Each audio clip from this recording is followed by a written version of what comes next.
வணக்கம் நண்பர்களே. இந்த கதை வீட்டோட முதலாளி அம்மா தான் வீட்டில் வேலை செய்யக்கூடிய ஒரு வேலைக்காரனை தன்னோட வீட்டுக்கு எப்படி வண்ணம் அடிக்க வைக்கிறா அப்படிங்கிறத பற்றின கதை தான் இது. இந்த கதை இன்னுமுமே சுவாரஸ்யமாக இருக்கும். கதையை எந்த இடத்துலையும் ஸ்கிப் பண்ணாமல் ஃபுல்லாக பாருங்க. இந்த கதை உங்களுக்கு பிடிச்சிருந்தா ஒரு லைக் அப்டேட் பண்ணிக்கோங்க. இது போல் உங்களுக்கு கதைகள் கேட்க பிடிக்கும் அப்படின்னா நம்ம சேனலை சப்ஸ்கிரைப் பண்ணிக்கோங்க. என்னோட பேர் நந்தினி. என்னோட பெற்றோர் என்னை 55 வயசாகக்கூடிய ஒரு முதியவருக்கு கல்யாணம் பண்ணி வச்சுட்டாங்க. எனக்கு வெறும் 22 வயசு தான் ஆகுது. இது என்னோட ரெண்டாவது கல்யாணம். என்னோட முதல் கல்யாணத்தில் கல்யாணமாகி சில மாதங்கள்லேயே என்னோட கணவர் ஒரு சாலை விபத்தில் இறந்து போயிட்டாரு. அதுக்கப்புறமா நான் என்னோட அப்பா அம்மா வீட்டுக்கு வந்துட்டேன். நான் விதவையானனால எல்லாருமே என்னோட அப்பா கிட்ட வந்து, சின்ன வயசுலேயே இப்படி விதவையாகிட்டா இவளுக்கு இன்னொரு கல்யாணம் பண்ணி வைங்கன்னு என்னோட சொந்தக்காரங்க எல்லாம் சொல்ல ஆரம்பிச்சிட்டாங்க. நான் விதவையாக இருந்ததுனால வேற யாருமே என்னை கல்யாணம் பண்ணிக்க தயாராக இல்லை. அதனால் என்னோட அப்பா 55 வயசாகக்கூடிய ஒரு ஆணுக்கு என்னை கல்யாணம் பண்ணி வச்சுட்டாரு.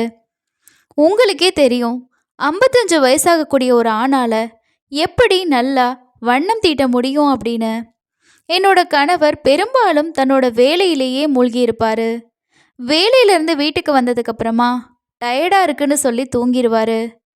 நான் தினமுமே கணவர் இல்லாத படுக்கையில் தவிச்சுக்கிட்டே இருந்தேன். கணவரோட அன்பை நான் ஒருபோதும் அனுபவிக்கவே இல்லை. என்னோட வீடு பாலடைஞ்ச குடோன் மாதிரி இருந்துச்சு. அதுக்கு வண்ணம் தீட்டுறதுக்கும் அதை சுத்தமாக வச்சுக்கிறதுக்கும் ஒரு ஆள் இல்லையேன்னு நான் ஏங்கவும் ஆரம்பித்தேன். ஏன்னா என்னோட முதல் கணவர் சில மாதங்கள் மட்டும்தான் என் கூட இருந்தார். இப்போ என்னோட ரெண்டாவது கணவரும் எனக்கு அந்த அன்பை தர முடியல. வழக்கமாக நான் பகல் முழுக்க எந்த வேலையும் செய்ய தேவையில்லை.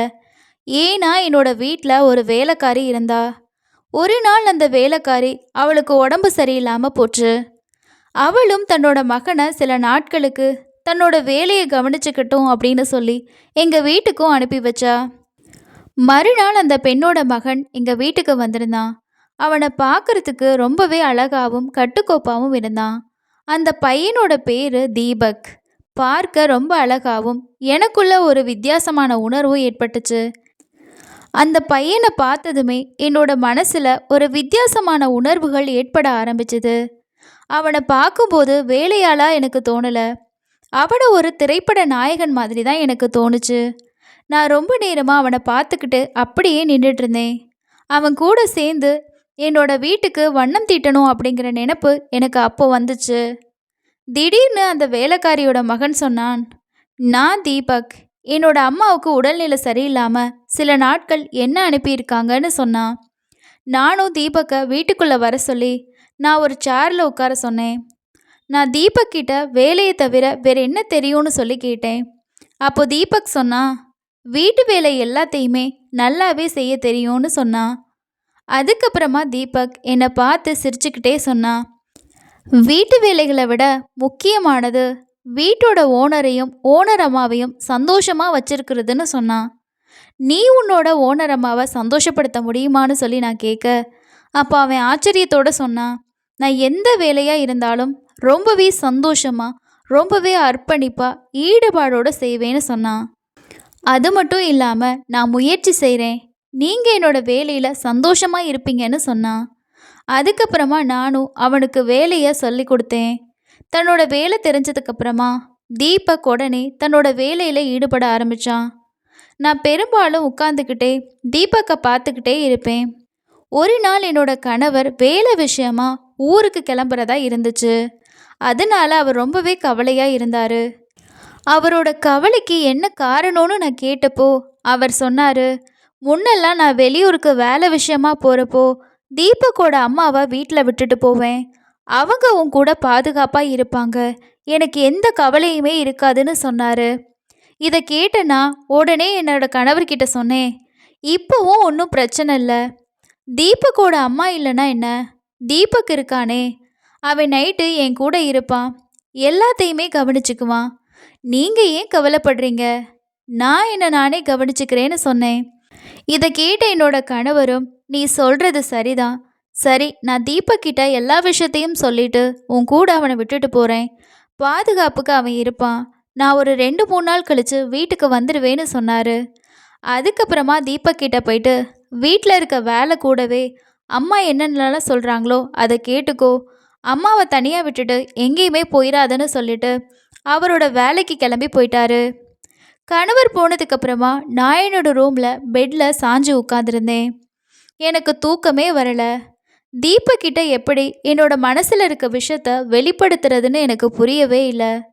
நான் தீபக் கிட்ட என்னோட வீட்டுக்கு வண்ணம் அடிக்க விரும்புகிறேன், அதை பார்த்ததுலேருந்து என்னோட இதயமும் மனசும் அவனை பற்றின எண்ணங்களாலேயே நிரம்பிருந்துச்சு. பல முறை அவன்கிட்ட என்னோட உணர்வுகளை சொல்ல முயற்சித்தேன். ஆனால் தீபக் எப்போவுமே அதை பொருட்படுத்தாமல் தவிர்த்துக்கிட்டே வந்தான். இதுக்கப்புறமா என்னோட மனசில் ஒரு யோசனை வந்துச்சு. உடனே படுக்கையிலேருந்து எழும்பி என்னோட ரூம்லேருந்து வெளியே வந்தேன். படிக்கட்டுகள் வழியாக கீழே இறங்கி வந்தேன். மேலே மாடியிலேருந்து வேணும்னு சொல்லி படிக்கட்டுலேருந்து கீழே விழுந்துட்டு வேகமான குரலில் கத்த ஆரம்பித்தேன். என்னோட குரலை கேட்ட தீபக் ஓடி வந்தான்.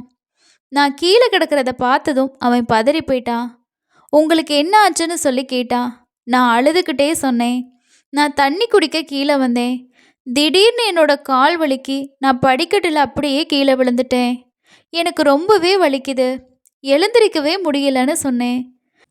அப்போ தீபக் என்னோட நிலையை பார்த்து, மெதுவாக எழுந்து நடக்க முயற்சி பண்ணுங்க, உங்களோட ரூமுக்கு போங்க, நான் சீக்கிரமாக போயிட்டு ஒரு டாக்டரை கூட்டிகிட்டு வரேன்னு சொன்னான். ஆனால் நான் பொய் சொன்னேன். இல்லை தீபக், என்னால் எழும்பவே முடியல, வலி தாங்க முடியல, இதில் எப்படி நான் எழும்பி ரூமுக்கு போக முடியும்? நீ தான் என்னை தூக்கிட்டு என்னோட ரூமுக்கு போகணும்னு சொன்னேன். இல்லைனா என்னால் இங்கேருந்து நகரவே முடியாது. என்னோட கணவர் உன்னை நம்பி தானே வீட்டில் விட்டுட்டு போனாரு. இப்படி ஒரு கஷ்டமான நேரத்தில் கூட நீ எனக்கு உதவி செய்ய மாட்டியான்னு சொல்லி கேட்டேன். உடனே தீபக் வேற வழி இல்லாமல் அவனோட கைகளில் என்னை தூக்கிட்டு படிகள் வழியா என்னோட ரூம்க்கு நடந்து போக ஆரம்பித்தான். இந்த விஷயம் தொடராதா அப்படின்னு சொல்லி எனக்கு மனசுக்குள்ள ஏக்கமாக இருந்துச்சு. அதுக்கப்புறமா தீபக் என்னோட ரூம்க்கு வந்து என்னோட படுக்கையில் என்னை படுக்க வச்சுட்டு அங்கே இருந்து கிளம்ப போனான். நான் பயந்தே போயிட்டேன். நீ என்னோட பாலடைஞ்ச இந்த வீட்டுக்கு வண்ணம் தீட்டணும் அப்படின்னு சொல்லி நான் வழியில் துடிச்சிக்கிட்டே இருக்கேன். உனக்கு அந்த வேதனை தெரியவே இல்லையான்னு சொல்லி கத்துனேன். தீபக் பதில் சொல்லலை. அமைதியாக நான் விரைவாக டாக்டரை கூட்டிகிட்டு வரேன்னு சொல்லிட்டு ரூமை விட்டு வெளியே போயிட்டான். சுமார் 1.5 மணி நேரம் கழிச்சு தீபக் ஒரு டாக்டரோட திரும்பி வந்தான். அவங்க கூட ஒரு பொண்ணு இருந்தா. டாக்டர் என்னோட காலை பார்த்துட்டு சரியாகிரும், சில நாட்கள் ஓய்வெடுத்துக்கோங்கன்னு சொல்லி மருந்தெல்லாமே கொடுத்தாங்க. டாக்டர் போனதுக்கப்புறமா தீபக் கூட அந்த பொண்ணு யாருன்னு சொல்லி எனக்கு அறிமுகப்படுத்தி வச்சான். அவன் என்கிட்ட ஒரு விஷயத்த கண்டிப்பாக சொன்னான். நாங்கள் ஏழைங்க தான், ஆனால் நாங்கள் நாணயமாக வாழ்கிறோம். நான் கல்யாணமானவன், என்னோட மனைவிக்கு நான் ஒருபோதும் துரோகம் செய்யவே மாட்டேன். உங்களுக்கு பணக்காரங்களை ஏமாத்துறது பழக்கம் இருக்கலாம், ஆனால் எங்களுக்கு அது இல்லை. இப்படி சொல்லிட்டு அவன் அங்கேருந்து போயிட்டான். அன்னையிலேருந்து தீபக் மனைவியே எனக்கு சிகிச்சை செஞ்சுட்டு வந்தா. தீபக் வீட்டு வேலைகளை கவனிச்சான். அவனோட மனைவி என்னை பார்த்துக்கிட்டா. இப்படியே எங்களோட நாட்கள் போக ஆரம்பிச்சது.